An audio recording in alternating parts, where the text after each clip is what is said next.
Recently, we got brand new gameplay for the upcoming remaster of Epic Mickey, which was revealed about a month ago. There's still no release date yet, but we've started to see gameplay, and I assume we'll get more as the summer rolls around with Summer Games Fest. Yay! Anyway, crappy events aside, this is our first time seeing it moving. I don't count CGI cutscenes because it's a cutscene. It's easy to mislead people with that quality-wise, and especially screenshots. Games can look significantly better in stills since it's meant to show things off graphically, especially with remasters and remakes. So this is our true reveal, and at least to me, it looks weird. Graphically again, it looks really good.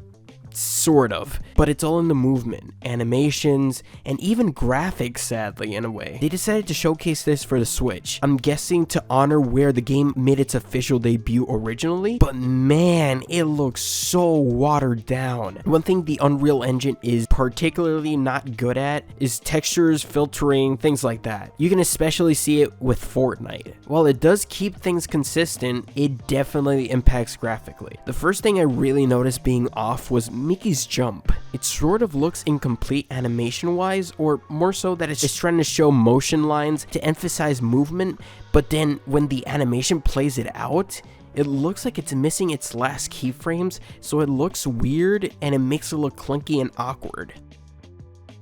I'd argue that the original emphasized and showcased the movement, fluidity, and especially weight better. Here, it looks like some plastic toy awkwardly floating around between platforms. The second thing I noticed was, again, the graphics. For the Switch, it looks decent, but then it's the little things. Like in the original, the translucent objects were see-through, and you could tell that they were missing, and the thinner caused them to disappear and lose their mass. Here though, I don't know if this was a change, or if it's incomplete, or if it's the shoddy graphics making this effect look bad than it really is, but here, it looks like they were trying to make it obvious, but the graphics again just make it look bad. It's just something you have to see. It really kind of ruins the effect that the original thinner effects had. Again, I hope it's the rough graphics and effects messing this up, but this also carries over into other things as well.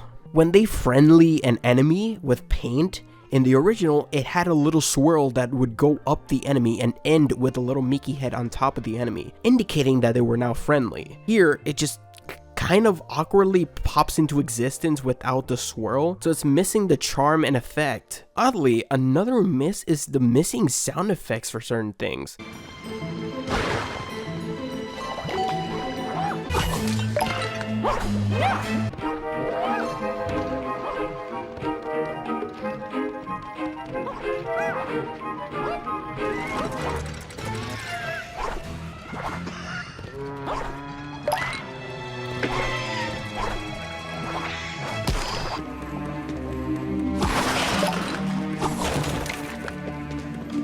Like, how early is this build? And I hope that they're way further along than this, which again is in contrast to other things like the upgraded models and stages. You can tell that a lot of love and care went into them, but the oddities stick out that much more because of it. Now, I'll stop myself here because if I keep going, it'll go on and on and on. Wait, I don't like how the UI looks because it feels like it's trying too hard to be simple and modern while losing the original sketchy artistic style of the original. It's missing its charm. It's little things like that that make it seem like it's either incomplete or half-baked, which is seriously giving me Sonic Colors Ultimate Switch vibes, and I really do not want to see this game get that treatment, reception-wise or game-wise. I'm sure the other versions like the Steam port will be just fine, but man, I don't think this was the wisest choice to showcase the remaster. These are just worries, and I hope that they get ironed out for the release, or for later showcases,